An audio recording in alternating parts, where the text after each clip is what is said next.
Welcome to connected classroom. मैं हूं ज़ैनुल आबिदीन, आपका फिज़िक्स इंस्ट्रक्टर। प्रीवियस लेक्चर में हमने नेचर ऑफ साउंड को डिस्कस किया था और इसके साथ साथ हमने टाइप्स ऑफ साउंड वेव्स को डिस्कस किया था, जिसमें हमने 3 तरह की साउंड वेव्स को हमने देखा था, जिसमें नंबर 1 इंफ्रासोनिक साउंड्स थे, नंबर 2 ह्यूमन ऑडिटरी जो रेंज थी उसको डिस्कस किया था हमने। इसी तरह से हमने अल्ट्रासाउंड को डिस्कस किया था। तो आज हम नेक्स्ट मूव करेंगे और साथ हमने अल्ट्रासाउंड के कुछ यूजेस भी डिस्कस किए थे, जिनमें से एक यूज़ हमारा रह गया था, दैट वाज सोनार। सोनार क्या होता है?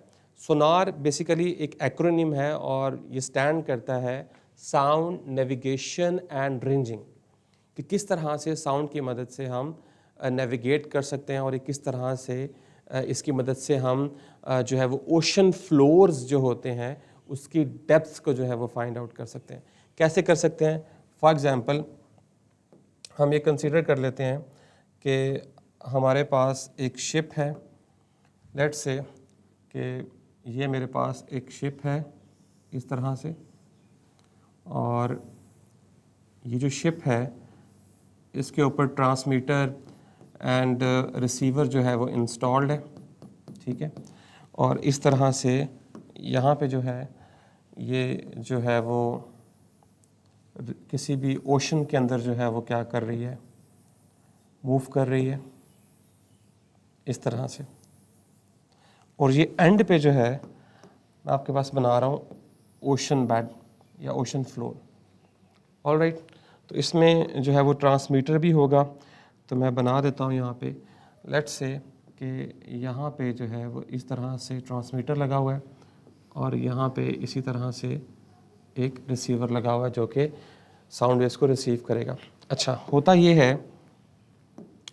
है कि यहाँ से जो है ट्रांसमीटर के थ्रू जो है वो वेव्स एमिट होंगी, अल्ट्रासोनिक वेव्स एमिट होंगी, और ओशन फ्लोर या सी बेड से टकराने के बाद क्या करेगा, ये ट्रांसमीटर जो है इसे इसको मैं कह देता हूँ ट्रांसमीटर, और इसे मैं कह देता हूँ रिसीवर।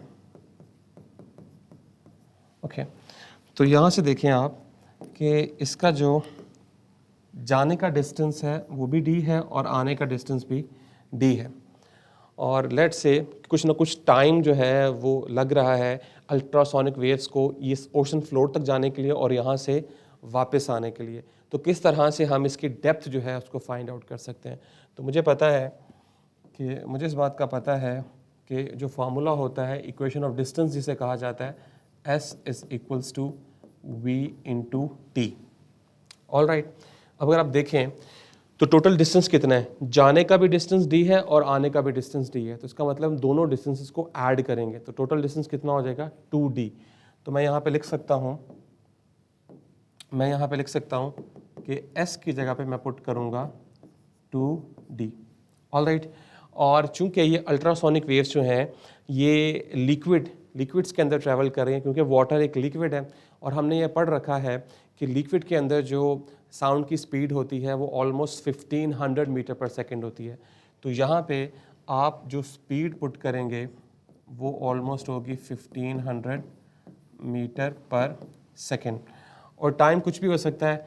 टाइम मैं एग्जांपल में आपको बताऊंगा कि टाइम क्या है। लेट्स से मैं कह देता हूँ कि टाइम जो है वो 2 सेकंड्स है, यानी कि इसको 1 सेकंड जाने में लगा और 1 सेकंड वापस आने में लगा। तो मैं क्या करूँगा, इन वैल्यूज़ को पुट करूँगा। जब मैं इन वैल्यूज़ को पुट करूँगा तो s की जगह पे क्या आएगा? s की जगह पे आ जाएगा 2d is equals to v की जगह क्या आएगा? 1500, और लेट्स से मैंने टाइम जो अज्यूम किया हुआ खुद से वहाँ पे आ जाएगा 2। तो अब मैंने चूँकि d निकालना है तो d को मैं इधर ही प्लेस करूँगा और 2 यहाँ पे मल्टीप्लाई हो रहा है, यहाँ पे आके क्या हो जाएगा? डिवाइड हो जाएगा, यानी डिवाइडेड बाय 2। तो आप यहाँ से देख सकते हैं कि 2 से 2 जो है वो कैंसिल हो जाएगा। तो मेरे पास जो आंसर आ जाएगा वो क्या आएगा कि डेप्थ जो है वो कितनी है? 1500 मीटर।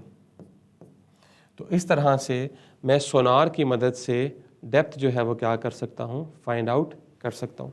ऑलराइट, तो ये एक ऐसा इंस्ट्रूमेंट है जिसकी मदद से मैं ऑब्स्टिकल्स को भी फाइंड आउट कर सकता हूँ और मैं डेप्थ्स ऑफ ओशन फ्लोर्स को भी फाइंड आउट कर सकता हूँ। इस तरह आपने देखा होगा सबमरीन जो हैं वो भी ऑब्जेक्ट्स को जो है वो डिटेक्ट करती हैं। अगर उनकी तरफ कोई मिज़ाइल जो है वो आ रही है तो वो किस तरह से डिटेक्ट करती हैं, वो बेसिकली सोनार की मदद से डिटेक्ट करती हैं और इसी की मदद से जो डिस्टेंस होता है कि कितने डिस्टेंस पे वो भी मौजूद है मिज़ाइल, तो उसको भी वो हम क्या कर सकते हैं, कैलकुलेट कर सकते हैं। तो यहाँ तक तो हो गया हमारा एप्लीकेशन जिसे हमने सोनार कहा है। आगे हम चलते हैं इंफ्रासोनिक साउंड्स। कल हमने डिस्कशन की थी infrasonic sounds, infrasonic sounds.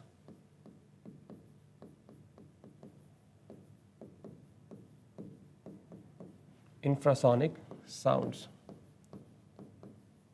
Okay. Infrasonic sounds को हमने किस तरह से डिफाइन किया था? साउंड ऑफ फ्रीक्वेंसीज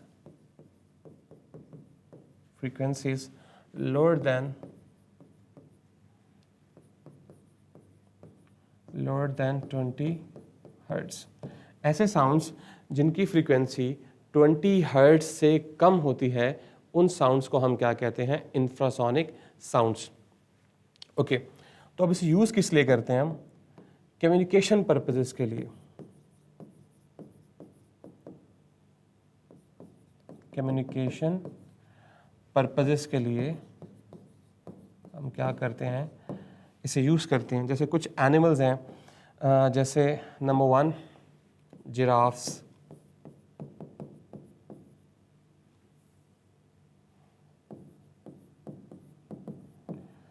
जिराफ जो थे वो कंसीडर किए जाते थे कि कोई साइलेंट एनिमल हैं, ये बात नहीं करते।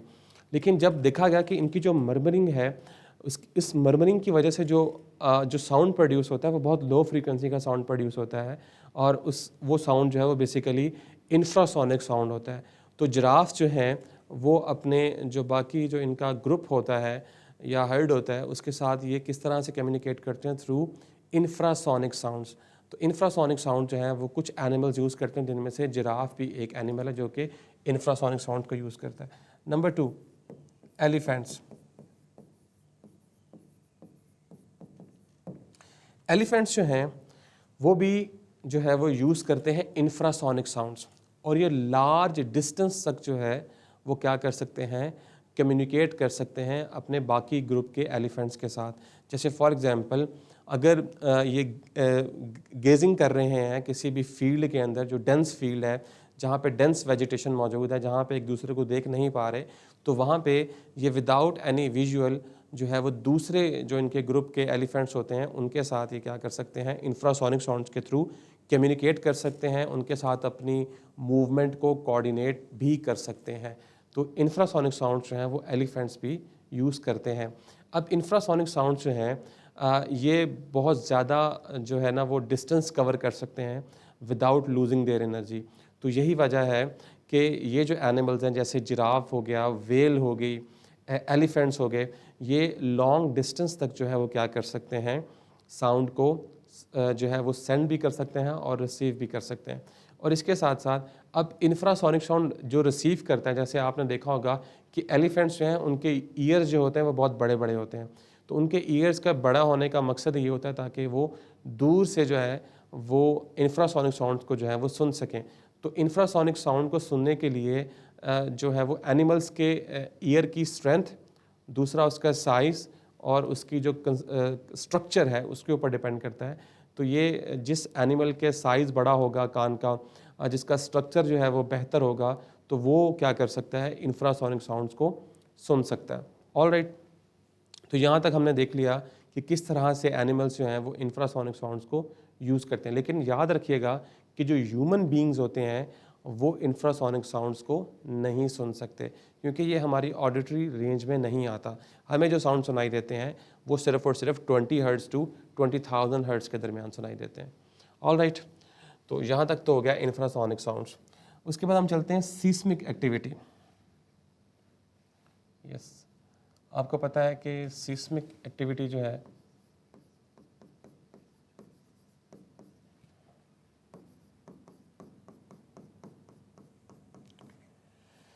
ओके, सीस्मिक एक्टिविटी जो है वो दो तीन डिफरेंट वजहों से हो सकती है, या आप कह सकते हैं कि कौन से ऐसे मज़ीद सोर्सेज हैं जिनकी वजह से इंफ्रासोनिक साउंड जो है वो प्रोड्यूस हो सकता है। Number one, that is earthquake. जी, अर्थक्वेक जो है उसकी वजह से भी जो है वो जो इंफ्रासोनिक साउंड है वो प्रोड्यूस होता है। Number two, volcanic eruption। Volcanic eruption की वजह से भी इंफ्रासोनिक साउंड प्रोड्यूस होता है। Number three, explosion. एक्सप्लोजन की वजह से भी इंफ्रासोनिक साउंड प्रोड्यूस होता है। इसका मतलब है कि ये तीनों जो हमारे पास सोर्सेज हैं ये प्रोड्यूस करते हैं इंफ्रासोनिक साउंड्स। और इन इंफ्रासोनिक साउंड्स को डिटेक्ट करने के लिए इनकी जो डिटेक्शन है आप यहाँ पे लिख सकते हैं कि इनकी जो डिटेक्शन है वो बहुत डिफ़िकल्ट होती है। उसके लिए हम क्या करते हैं, सेंसर यूज़ करते हैं जिन्हें हम कहते हैं इंफ्रासोनिक सेंसर्स। और हमने इन्हें जो हमारे पास वॉल्केनोज होते हैं उनके पास इंस्टॉल किया होता है कि अगर थोड़ी सी भी वहाँ पे हमें कोई रीडिंग मिलती है इंफ्रासोनिक साउंड्स की, तो हम क्या करते हैं उस रीडिंग को देखते हुए ये अंदाज़ा लगा लेते हैं कि अब वॉल्केनिक इरप्शन जो है वो होने वाली है। तो इससे हमें क्या इन्फॉर्मेशन मिलती है कि हमें जो है वो पहले से इन्फॉर्मेशन मिल जाती है कि वॉल्केनिक इरप्शन होने वाली है, तो हम जो साइड बाइट्स की जो पॉपुलेशन होती है उसको हम टाइमली इवैक्यूएट कर सकते हैं। ऑलराइट, तो इस तरह के सेंसर, जिस तरह अर्थक्वेक जब आता है तो चूँकि इसमें जो है वो इंफ्रासोनिक वेव्स भी होती हैं, तो इंफ्रासोनिक वेव्स की वजह से जो हमारे पास सेंसर्स लगे होते हैं डिफरेंट, वो इसकी जो वेव्स को पहले ही सेंस कर लेते हैं, जिसकी वजह से हमें पता चल जाता है कि अर्थक्वेक जो है वो आने वाला है। ऑलराइट, तो इस तरह से आप सीस्मिक एक्टिविटी को भी देख सकते हैं। ओके, नेक्स्ट चलते हैं। नेक्स्ट है हमारे पास करेक्टरिस्टिक्स ऑफ साउंड। साउंड की करेक्टरिस्टिक्स कौन कौन सी हो सकती हैं जी? Characteristics of sound.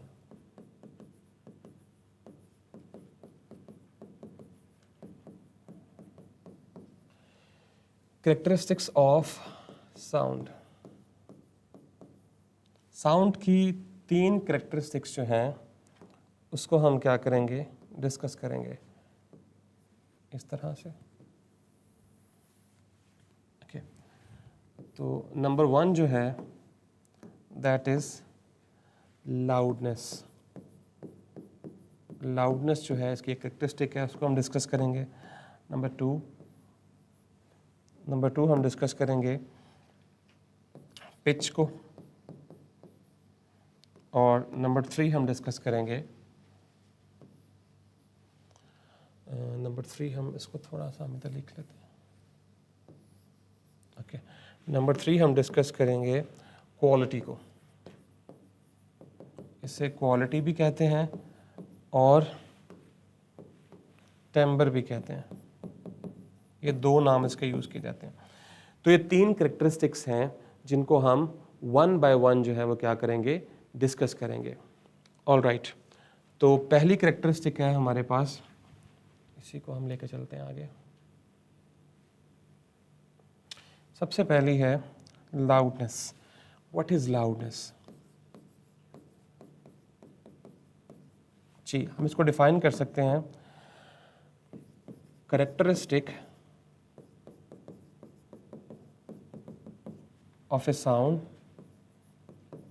of a sound by which we can distinguish between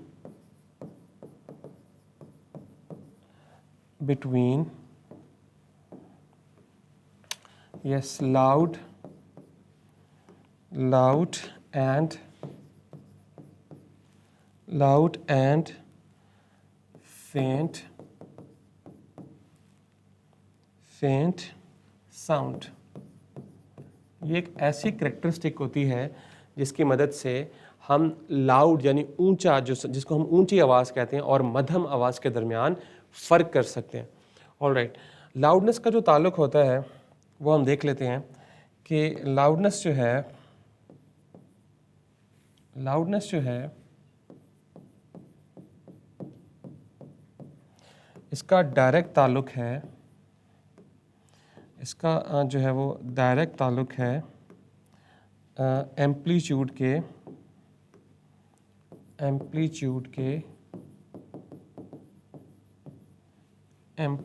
के स्क्वायर के साथ। तो जितना वेव का एम्पलीट्यूड ज़्यादा होगा उतनी ही उसकी लाउडनेस ज़्यादा होगी। फॉर एग्ज़ाम्पल हम यहाँ पे दो वेव्स बना लेते हैं। फ़र्ज़ करें कि एक वेव ये है, ठीक है, इसी तरह से एक वेव ये है। अब आप ज़रा गौर कीजिएगा कि एक वेव ये है इस तरह से, ठीक है, ओके। दूसरी वेव जो है वो इस तरह से, इस तरह से। तो आपको ये नज़र आ रहा है कि ये जो वेव है इसका एम्पलीट्यूड जो है वो बहुत कम है, जबकि जो ये वेव है इसका एम्पलीट्यूड बहुत ज़्यादा है। तो इसका मतलब है कि इसकी लाउडनेस जो है वो इस वेव से क्या होगी, ज़्यादा होगी। तो ये ज़्यादा लाउडनेस का जो है वो साउंड है। ऑलराइट, तो आपने यहाँ से देखा कि लाउडनेस का जो ताल्लुक है वो किसके साथ है, एम्पलीट्यूड के स्क्वायर के साथ। Alright, okay. उसके बाद कुछ मज़ीद फैक्टर्स जो हैं, यानी कि हम लिख सकते हैं फैक्टर्स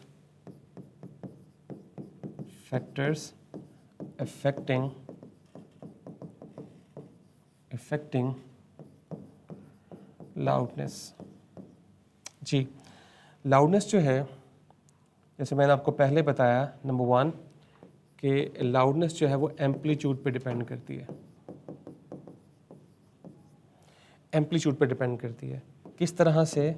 हम इसको इक्वेशन की फॉर्म में लिख सकते हैं कि loudness is directly proportional to amplitude, जैसे मैंने अभी ऊपर लिखा था, एम्पलीट्यूड का square.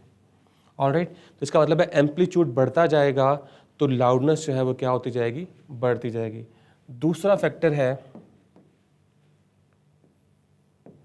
Surface area.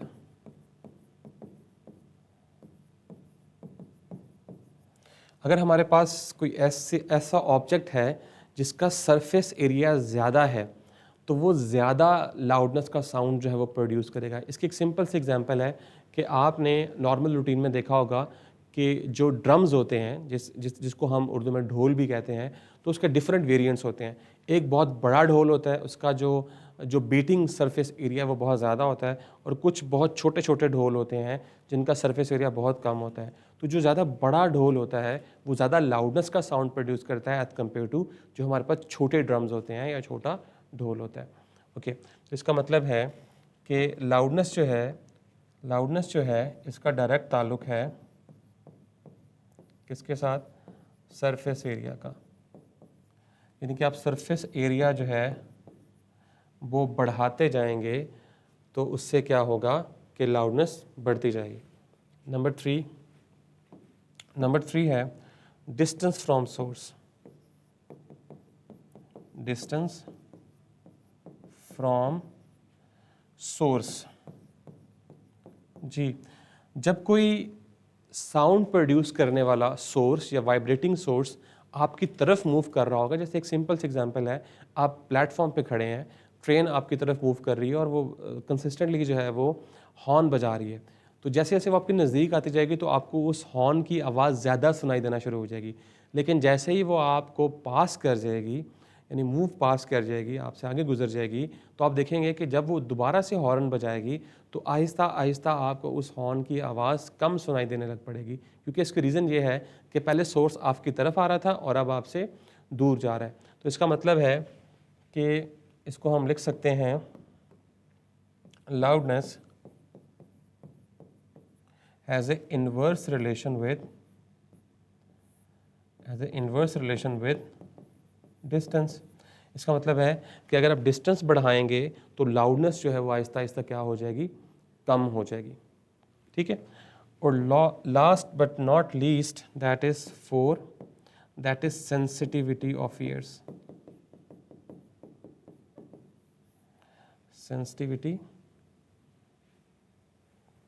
Sensitivity of years.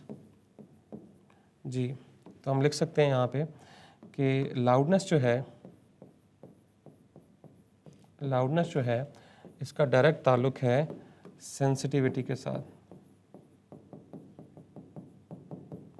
जिसके ईयर्स सेंसिटिव होंगे उसको एक मध्यम आवाज़ भी जो है वो बहुत ज़्यादा लगेगी। इसका मतलब है कि सेंसिटिविटी जिनके ईयर्स की ज़्यादा होगी उनको लाउडनेस भी जो है वो ज़्यादा फील होगी। ऑल राइट, क्लियर यहाँ तक? ओके, नेक्स्ट मूव करते हैं, यहाँ तक तो हो गया। नेक्स्ट मूव करते हैं पिच की तरफ। Yes, what is pitch? जी, पिच जी, इसको हम डिफाइन कर सकते हैं। Pitch is the characteristic of a sound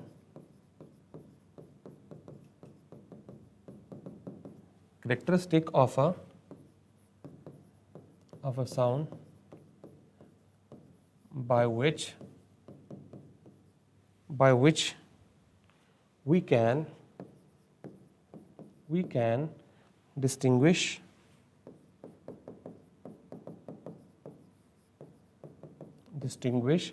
between shrill and grave sound। Shrill कहते हैं बारीक आवाज़ को, जैसा कि फीमेल्स में होता है, और ग्रेव कहते हैं भारी आवाज़ को, जैसा कि मेल्स में होता है। तो पिच जो है एक ऐसी करेक्टरिस्टिक है जिसकी मदद से हम जो श्रिल है और जो ग्रेव साउंड है, दो डिफरेंट साउंड है, इनके दरमियान क्या कर सकते हैं, डिफरेंशिएट कर सकते हैं। ओके, तो ये किस तरह से होगा? याद रखिएगा कि पिच जो है that is actually a frequency. Yes, जिस साउंड की जितनी फ्रीक्वेंसी ज़्यादा होगी उसकी पिच जो है वो उतनी ज़्यादा होगी। कैसे? फॉर एग्जांपल, जैसे मैं आपके सामने यहाँ पे दो साउंड जो है वो बना लेता हूँ। जैसे एक ये साउंड है, ठीक है, इसी तरह से एक यहाँ बना लेता हूँ। यस, अगर आप नोट करें तो तो ये एक साउंड आपके पास वेव है, ठीक है। इसी तरह से अगर आप यहाँ देखें, ये दो तरह के साउंड आपके पास। अगर आप नोट करें तो ये जो साउंड है इसमें देखें एक और ये आधा साइकिल, सिर्फ एक और आधा साइकिल यानी 1.5 साइकिल जो है वो पास हो रहे हैं। लेकिन यहाँ आप देखें तो ये एक साइकिल आपके पास, ये दो, ये तीन और ये आधा, तो 3.5 साइकिल्स। मतलब अगर सेम टाइम इंटरवल में ये 1.5 साइकिल्स पास हो रहे हैं और वहाँ पे 3.5 साइकिल्स जो है वो पास हो रहे हैं, तो इसका मतलब है कि इस साउंड की फ्रीक्वेंसी ज़्यादा है और इस साउंड की फ्रीक्वेंसी जो है वो कम है। तो इस तरह से दो साउंड जो है वो क्या करते हैं, डिफ्रेंशिएट करते हैं। ऑलराइट, तो आपने याद रखना है कि पिच जो है उसका ताल्लुक फ्रीक्वेंसी के साथ होता है। तो जिसकी फ्रीक्वेंसी जो है वो ज़्यादा होगी उसकी पिच भी क्या होगी, ज़्यादा होगी। ऑलराइट, नेक्स्ट चलते हैं। नेक्स्ट है quality.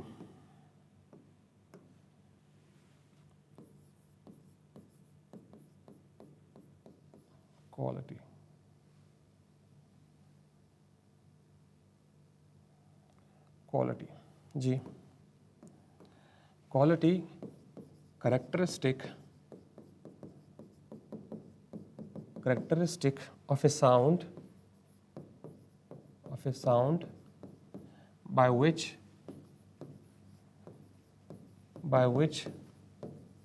we can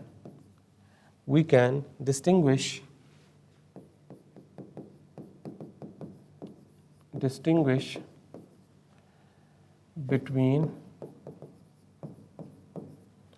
sounds having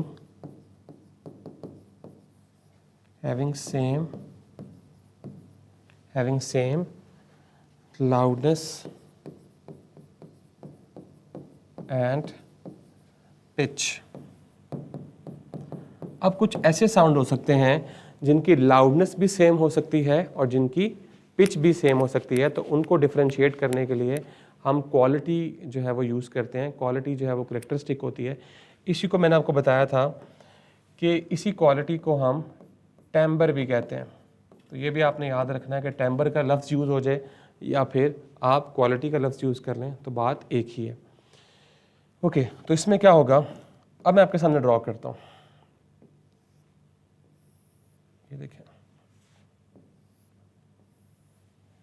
अच्छा फर्स्ट करें कि दो साउंड हैं, एक ये साउंड है इसी तरह से। अगर आप नोटिस करें इस बात को तो आप ये चीज़ नोट कर सकते हैं कि ये दोनों साउंड्स जो हैं इनका एम्पलीट्यूड भी सेम है, यानी इनकी लाउडनेस भी सेम है, और ये दोनों 1.5 साइकिल हैं। इसका मतलब है दोनों की फ्रीक्वेंसी जो है वो भी सेम है। लेकिन मैं थोड़ा सा चेंज करूँगा इसको। फर्स्ट करें कि ये वाला साउंड कुछ इस तरह से, ऐसे। तो अब आप नोटिस कर सकते हैं कि ये कितनी मतलब कि ऑर्गेनाइज रेगुलर वेव फॉर्म है, साइन वेव। जबकि ये वाली जो वेव फॉर्म आपको नज़र आ रही है, इसका पैटर्न उससे थोड़ा सा डिफरेंट है। अब इस डिफरेंट पैटर्न की वजह से आवाज़ की जो क्वालिटी है वो डिफरेंशिएट करती है। जैसे फॉर एग्जांपल कि मेरी वॉइस और आप सबकी वॉइस जो है वो डिफरेंट होगी।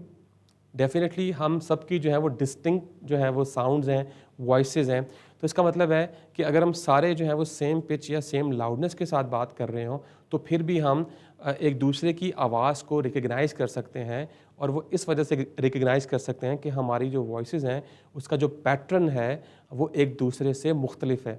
इस वजह से हम सबकी वॉइसेस जो हैं वो एक दूसरे से डिफरेंट हैं। जैसे फॉर एग्जांपल अगर कोई आपका दोस्त है तो आप देख सकते हैं, या आपका कोई फ्रेंड है या पीयर है, आप उसे देख नहीं रहे लेकिन वो बात कर रहा है, तो आप उसकी आवाज़ सुनकर भी बता सकते हैं कि ये मेरा फ़लाँ दोस्त है। तो इस तरह से क्वालिटी की मदद से हम क्या कर सकते हैं कि दो वॉइसेस को जिनका एम्पलीट्यूड यानी कि लाउडनेस और जिनकी पिच सेम हो, उनको हम क्या कर सकते हैं, डिफरेंशिएट कर सकते हैं। तो यहाँ तक जो है वो आज का लेक्चर हमने वाइंड अप कर लिया है। आई होप सो कि आपने अंडरस्टैंड किया होगा, जिसमें हमने कैरेक्टरिस्टिक ऑफ साउंड्स को देखा, पिच देखा, फ्रीक्वेंसी देखी। ओके, उसके बाद हमने जो है वो लाउडनेस को स्टडी किया और देखा कि लाउडनेस जो है वो किन फैक्टर्स के ऊपर डिपेंड करती है। ऑलराइट, इसी तरह से हमने जो है वो सिस्मिक एक्टिविटी को देखा कि किस तरह से हम इंफ्रासोनिक साउंड्स को डिटेक्ट कर सकते हैं। इसके साथ साथ हमने इंफ्रासोनिक साउंड्स को देखा कि जो एनिमल्स हैं वो किस तरह से जो है वो कम्युनिकेट करते हैं इंफ्रासोनिक साउंड्स को यूज़ करके। ओके, इसी तरह से हमने सोनार को देखा कि किस तरह से हम ओशन जो फ्लोर्स होते हैं उनकी डेप्थ को फाइंड आउट कर सकते हैं। तो आई होप सो कि आपने अंडरस्टैंड किया होगा। ये था आज का हमारा lecture. Stay connected with us. This is Zainul Abidin signing off.